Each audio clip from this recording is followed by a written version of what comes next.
France trip post-mortem. Having an espresso with soy milk. Delicious.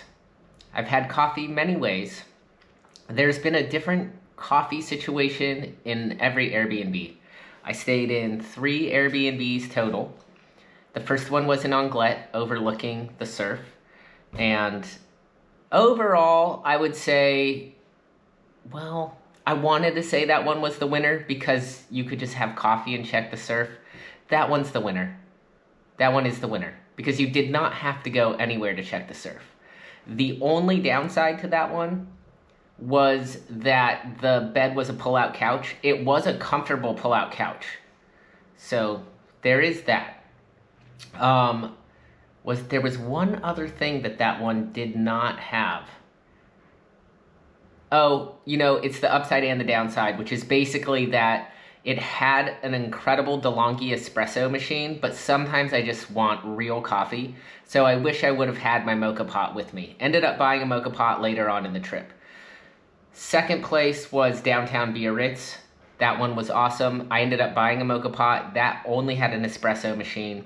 And now I'm here in Bibi Beau Rivage, which is another neighborhood in Biarritz. And this one is nice.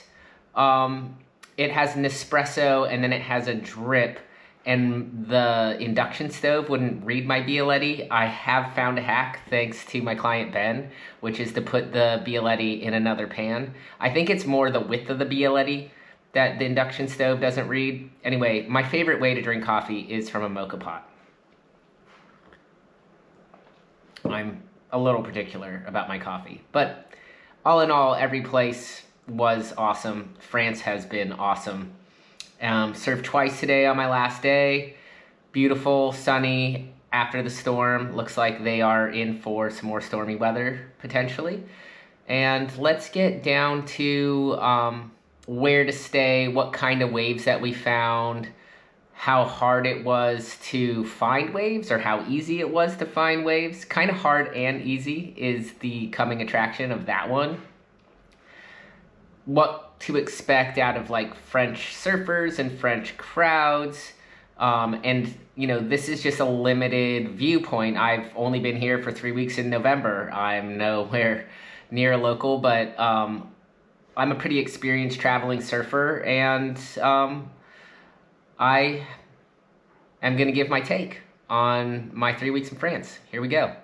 Why did I pick France in the first place? Okay, I have a Surf Ready 365 client, Ben, and he was already planning to spend the month of November in France. I do travel in November to somewhere most of the time because New York is not very good. Classically, historically, in November, the hurricanes stop coming and the winter swells are not here yet. A lot of the cold air masses move off the North American continent and actually push swell over to Europe. Also, the Pacific Northwest lights up. California is a go-to spot for me in November, and so is Portugal. Have never surfed France before, always wanted to surf France. Ben coming here made it a no-brainer. I have another Surf Ready client in London, and this was also an easy trip for her. Surf Ready clients are my favorite clients. I want to make trips so that I can get them in the water. And a little note, why are Surf Ready clients my favorite clients? I love all my clients, but when people sign up to do nutrition, fitness, sleep, habits, I just get more progress in the surf as well. So eliminate any of the things that could be possibly holding back your surfing. So yeah, Surf Ready, it is the shit. All right, so Ben, Eamon, already here. And then, why not? I've always wanted to surf France. Why Biarritz? Why not other areas in France? I don't know. It's just like the surf mecca of France. This is where Ben was going to be. I checked out some Airbnbs and the travel fees, everything checked out, and it's also off season. So I knew that a lot of the beach parking and things like that would be, would not exist this time of year. And then I had a feeling that it would be a little less crowded. I did not have any intentions of surfing completely empty, perfect waves.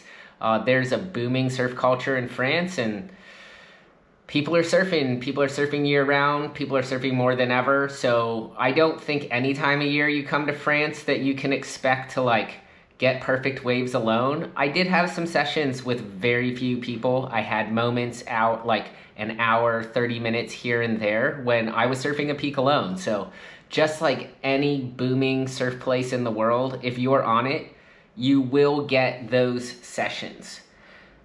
Here, getting those sessions, being on it, and figuring out the spots has a lot to do with understanding the tides around here. The tides, and to a certain extent the swell directions, but I would say largely the tides and the local winds, which are liable to change, and there are crazy microclimates. Like one break can be onshore and kind of messy, and then 10 miles away, another break can be clean and offshore. Or one break can be glassy and clean and nice and fun, and another break can be cranking hard offshore. And it's only like a 25, 35 minute drive away. So figuring out what is doing what is really important. Tides in France, they big. Yeah, they're very big. They change with the positioning vis-a-vis the moon and the sun that the earth is in, like tides everywhere. But the swings from high to low are bigger. Let me rewind a little bit and say what I mean about the way that they change. So depending on where the earth and the sun and the moon are aligned with one another in the earth and the moon's orbits around the moon around the earth and the earth around the sun and the moon around the sun around the earth. And when those things are all lined up, sun, earth, moon, that is one way they're in syzygy. And that's a new moon, and they're extreme then. And then when it goes sun, moon, earth, then it's a full moon, and then they're a lot bigger. When it's more like sun, moon, earth, the tides are neap and they are smaller. What do I mean by that? I mean that the lows look more like 2 to 3 feet, 1 to 3 feet, rather than minus or 0.6. Okay, and then the highs are more like 9 feet, 10 feet instead of 12 feet, 13 feet on the full moons. But you do have a shift, like a 8 to 12 foot shift here in tides, at least in this area of France. They're even bigger, I think, up north. And that means that there's a lot of water moving, or I like to say sloshing. Okay, the thing you have to know is because the tidal swings are so big, there is always a lot of water moving in France, which means a break can turn on like this with just a shift of water, and a break can turn off like this. It also means when you're watching my footage, and especially the stuff where I'm like, I surf for 2 hours and you see only 3 or 4 waves, that's because I was paddling the whole rest of the time. My filmer here did not film all of the paddling. Take it from me, there was a lot of paddling. Some breaks are further out than others. You're not always surfing shore break. There are shore break waves. How do you know which spot to surf on which tide? Well, that's a thing that you have to figure out here. You can pretty much bet that on the peak high tide, regardless of how super high or not it is, the breaks closest to Biarritz town central just shut down. Côte de Basque, Le Grand Plage, completely shut down. But just around the corner is Anglet, and that can have a sandbar somewhere on high tide. Can. I'm not saying 100%. You have to do your own looking around and sussing out the bars. The sand moves a lot here. Then when you go north, there's all kinds of different sand breaks. Some of those I surfed a wave that broke all the way through the high tide and completely shut down at the mid to low mid tide. And whether they will turn on or turn off depends on what the sand is doing in those spots. The reef breaks south of here, I think that the tide affects them greatly, just like everything else. They tend to get completely swamped. Not completely. They're still surfable if there's enough swell on a high tide, but they're not as good at peak high tide. Similarly, they're drained out at peak low tide. My experience of the tides here is that at the top of either tide, top of low, top of high, the waves are not as good as they're gonna get all day. That is a time to note that you may want to go surfing at probably the top of the lower tide. At least something is going to be breaking. But again, it's going to be drained out. The waves are not going to have that much wall in them unless you find the epic low tide sandbar, which we have to leave open as a possibility. Just because the sand shifts so much. And if you know the right people and you know where to look, you might find that spot. So the tides are just extreme. You want to be in touch with the tides everywhere you surf, but in France, really, like, it doesn't matter if the wind is epic at 9 in the morning. If the tide is super high and you want to surf like close to Biarritz, you're just not going to do it. So you're going to have to look around for something else that might possibly have a high tide wave, or you're going to need to wait for that tide to go out again. Similarly, if a place that you're aiming to surf is like a super low tide and the wind is good at that time, you're going to have to find the bar that works then. Anytime in between high and low tide, so outgoing tide or incoming tide, there's just a lot of water moving. There's a lot of water moving when the tide is rushing in, and there's a lot of water moving when the tide is rushing out. And as the water over the sandbars that you're surfing or over the reef that you're surfing changes in depth, the peaks can shift. So the peak you're surfing, like say you paddled out to surf a left that you thought was sick, and there's a left that I surfed a couple of days ago. Me and Ben were trying to get this spot called Le Ben that does get epic barrels, and it was epic barreling when we arrived, and the whole thing shifted right when we got out. You know, you see in the footage, I just got all closeout tubes, didn't make it out of a single one, got one pocket ride to start off with, and I mean, basically by the time we put on our suits, the epic waves we saw went away. And that can happen a lot. Max, the guy that was filming me, says that here in France they call it the fly. It's kind of like the waves fly away. So they have some kind of French saying about the fly, and it means that, yeah, it was firing, you put on your suit, you went out into the water, you paddled out, and then, yeah, the waves flew away. There aren't any more waves. So it can switch like that. Still plenty of opportunities to get waves, especially if you are looking around and doing your homework and getting those, finding bars that are working on the different tides for whatever your surfing ability level is. Winds and weather. Well, like I said in the beginning, I only have the experience of these 3 weeks in November. Apparently, I kind of lucked out in terms of beautiful weather. There were storms. Storms cleared up, and there was beautiful weather. Couple of days, offshore winds all day, or light to no winds all day.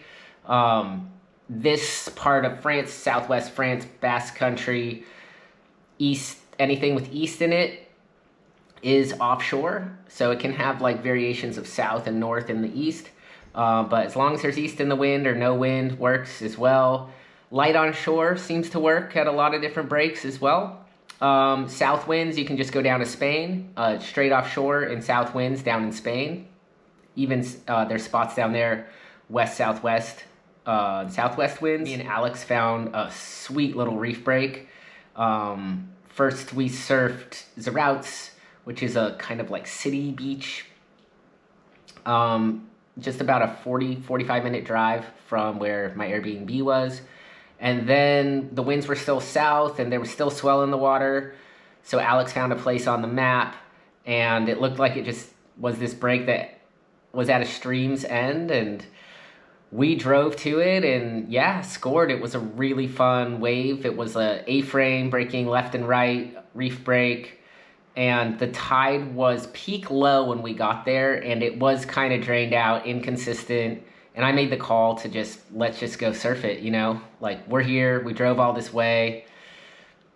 It looked beautiful, kind of like the Pacific Northwest, and I saw that there was a wave. I was particularly had my eyes on the inside right, but the left was good too. It was a little mushier. Alex got one incredible wave, and that was a highlight session of the trip for sure. That morning in Zerouts was pretty good too. There were some meteor waves, and that turned off as soon as the tide went out. So it was great at Zerouts when we got there first thing in the morning, pumping right sandbar, right by where we parked our car. And Alex got some waves, Ben got some waves, I got some waves, and then the tide went out and it just turned into a total shit show mess. Waves started breaking way outside, big closeouts, got terrible. And then we went and, surfed that second reef break spot, and that was really fun. And we were down there because of the winds. I learned later when Eamon and Zach came that La Grande Plage in downtown Biarritz can stay clean in south winds. So we drove to Spain a lot, and I now know, and I wouldn't have known that because I wouldn't, parking, I've said elsewhere that parking is really hard in Biarritz. It's not really hard, it's just confusing. There's all these pay zones and different colors that go with the pay zones and expensive parking garages. There are areas with free parking, but they're a long walk from the beach. And yeah, it's like city vibes. It's kind of like Soho on the beach. Soho, I've never been to Soho, London, but kind of like Soho, New York. Not quite Paris, but kind of that vibe too.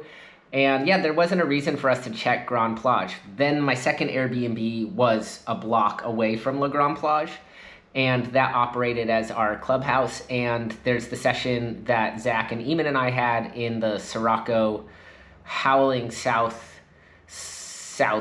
winds. There was a tiny, maybe they were straight south. They were howling, and it was offshore in there. It was like, whoa, Grande Plage is offshore when the winds are south. So it is in a protected bay underneath that Biarritz lighthouse, and that handles a lot of different adverse wind and I think even swell size and direction conditions.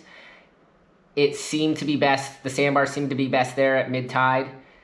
Definitely completely shut down at high tide, and at low tide it seemed to be pretty closed out. So La Grande Plage is a great bet when you have some adverse winds in this area and you don't want to drive all the way to Spain. There were a few days where it was just hard on shore everywhere from the west, so if the winds have a more westerly component, this whole zone, all of Basque Country, Leyland, which is not Basque Country, that's just north of here, that stuff gets shut down from what I could see. Leave open the possibility that there are people who are holding something close to their heart that works, and good for you guys. I'm sure you're scoring. French surfers. There's some aggressive surfers here, people hooting you off waves, people who catch a wave, paddle back out, and turn around right by you. Hard to tell whether they're locals or not. If you don't speak French, it's going to be weird if you get into any kind of conflict in the water because they're going to be screaming at you at French and you're not going to understand them, which is kind of nice. I only had one tiny little incident at Côte de Basque, which is just such a ridiculous wave. There were like 900 people in the water. And I went on this left. I thought the guy was going right. He was behind me. He pushed me off my surfboard on a really stupid wave. And I thought it was funny because the wave, I don't really like people touching me that I don't know. But this guy was just being overly aggressive and a silly, the lineup was silly. So I knew what I was getting myself into in that kind of crowd. And I kept surfing, got waves. He didn't look like he was having a very good session. So hence, I just burned the wrong guy. That happens sometimes. Nobody yelled at the students. I didn't get a lot of crap for being a coach.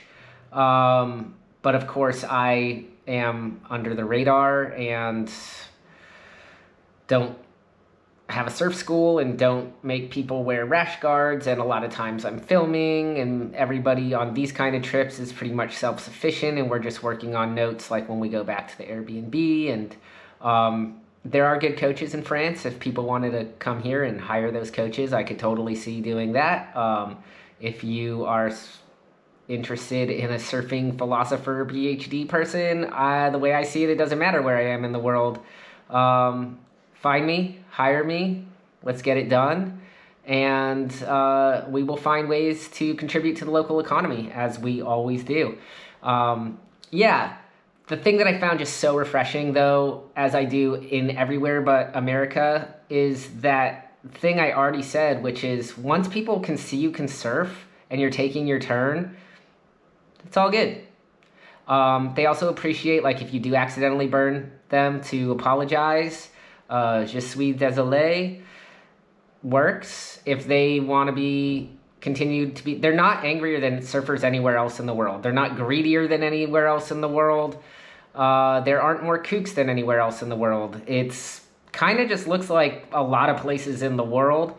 And one of the things that is nice, like I said, though, is that they do respect people that surf well, and they do respect people who do take their turns. And if that means you catch less waves or fewer waves than the locals, that's what it is. That's what it means to be a traveling surfer. So I think that part's all good. I have only good things to say, really, about my experience, even surfing in some large crowds. Côte de Basque is crazy. And if you're going to go out there, know what you're getting into. There are kamikaze beginners flying all over the place, women longboarders screaming at everybody in the lineup. Like, it's I don't know, like Malibu, it's nuts.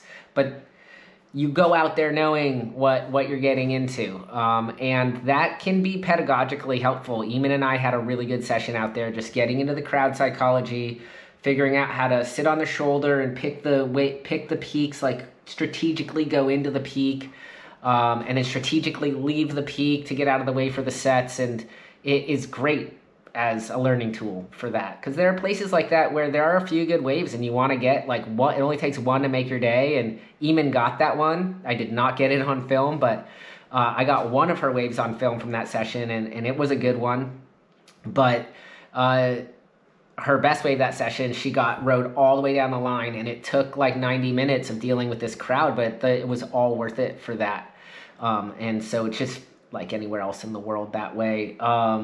And you, like I've said at previous times, there are moments and sessions where there aren't going to be that many people out. People do not really like to dawn patrol here in the winter. Can't speak for the summer. Again, I've only been here in November, and it is colder. The French don't seem to love the cold too much. So if you are into colder water temps and colder air temps, you might find some more solo-ish session. I brought 3 wetsuits with me. I brought a 3 mil hooded, a 4 mil hooded, and a 3.2, and a spare hooded vest. Perfect wetsuit quiver. My 3 mil hooded would have been the best of all of the suits if it wasn't 7 years old and leaking with holes. That's an Icarus. Great suit, but its time is over. Its time is over. The 4 mil was a little much, but it was nice to be warm. The water is warm here. It's in the 60s. People are complaining, but it's warm. It's November. It's in the 60s. Might get a little colder in December, January, February, but I don't see it getting too much colder. So thought the water temps were pretty nice. Saw some people wearing booties. I managed to not wear booties at all, and I did wear a hood in every session. You see, every session I'm wearing a hood. That was for sun protection, and I just stayed nice and extra warm. Best combo for me was the 3.2 with the hooded vest. I had tons of flexibility, was super warm. Every session I wore that combo. That was my favorite combination for my kind of surfing here. Always would bring at least 2 wetsuits. If I could only bring 2 wetsuits, I would bring a 4.3 and I'd bring a 3.2 and a hooded vest or a squid lid to wear with them. Again, some people prefer booties to a hood, like they're going to cover their feet before they cover their head. Fair enough. Then for you, bring booties. But for me, I like to cover my head, and I'm not going to cover my feet in 60-degree water pretty much ever. So there you have it. It's my little France breakdown. Hope you enjoyed the footage, and let's go on some more trips. Hit me up. Hit me up if you want to get surf ready so that you can rip on whatever surf trip that you're taking and be in the best shape in your life and be in the best health of your life. Let's get all those things. All right, like, subscribe, Love you forever. Follow all my stuff. Hit all my links. Do all that good stuff. I appreciate you. Share with your friends. Comment. Get it. Get in there. All right.